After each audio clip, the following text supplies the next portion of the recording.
Dans cette vidéo, il est question du pays de la Tanzanie.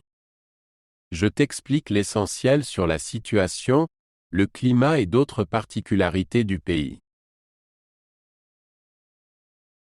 La Tanzanie se situe en Afrique de l'Est et est bordée au nord par le Kenya et l'Ouganda, à l'ouest par le Rwanda, le Burundi et la République démocratique du Congo et au sud par la Zambie, le Malawi et le Mozambique. L'océan Indien se trouve à l'est et les îles de Zanzibar et de Pemba font également partie de la Tanzanie. Le Kilimandjaro, le plus haut sommet d'Afrique, se trouve au nord-est du pays. Le climat varie de tropical sur la côte à tempéré dans les hauts plateaux. La Tanzanie compte environ 63 millions d'habitants. La population se compose de plus de 120 groupes ethniques, dont les plus importants sont les Sukuma, les Chaga et les Aya. Le swahili et l'anglais sont les langues officielles et de nombreuses personnes parlent également leur propre langue tribale. La majorité de la population est chrétienne ou musulmane, et les religions traditionnelles jouent également un rôle. La population se concentre principalement dans les villes et sur la côte. La Tanzanie a une histoire variée, marquée par des influences arabes, allemandes et britanniques. Au XIXe siècle, la région côtière était dominée par Oman. Plus tard, la région est devenue la colonie allemande d'Afrique de l'Est, avant de devenir un territoire sous mandat britannique après la Première Guerre mondiale. En 1961, la Tanzanie est devenue indépendante et s'est unie à Zanzibar en 1964.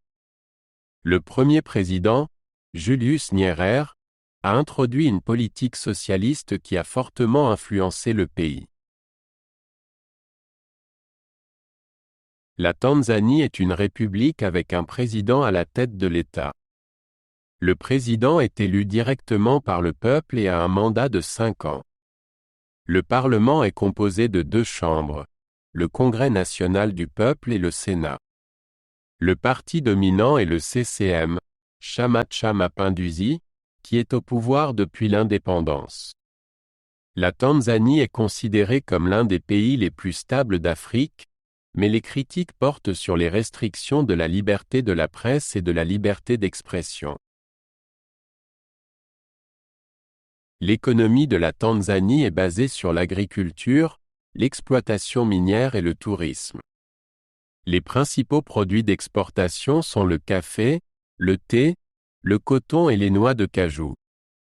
L'exploitation minière produit principalement de l'or, des pierres précieuses et des diamants. Le tourisme est un secteur économique important, notamment grâce au parc national du Serengeti et au Kilimandjaro. Malgré une économie en pleine croissance, la Tanzanie reste l'un des pays les plus pauvres du monde et de nombreuses personnes vivent dans la pauvreté. La culture tanzanienne est très variée et reflète les nombreux groupes ethniques. La musique et la danse jouent un rôle important et le style musical taarab de Zanzibar est particulièrement connu. Les arts traditionnels comprennent la sculpture, la peinture et la fabrication de bijoux.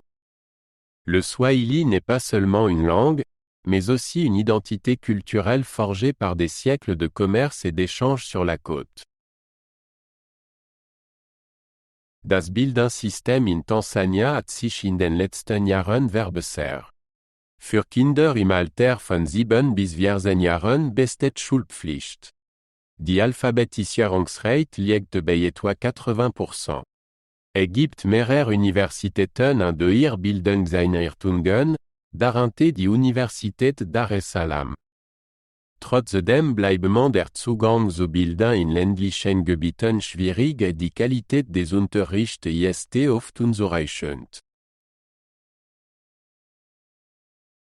Fußball ist der beliebteste Sport in Tansania und die Nationalmannschaft, die Taifa Star, nimmt an internationalen Wettbewerben teil.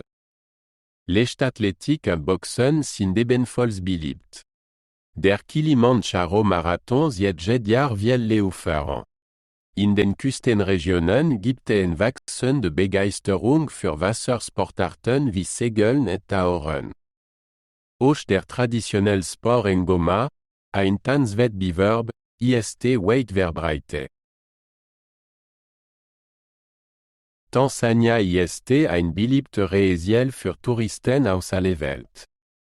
Der Serengeti Nationalpark und der Ngorongoro-Krater sind für ihre Tierwelt und die jährliche Gnu-Wanderung bekannt. Der Kilimanjaro zieht Bergsteiger aus der ganzen Welt an. Die Inseln Zanzibar und Pemba bieten wunderschöne Strände und historische Städte. Die Maasai-Kultur und die Swahili-Kultur entlang der Küste sind für Besucher ebenfalls interessant.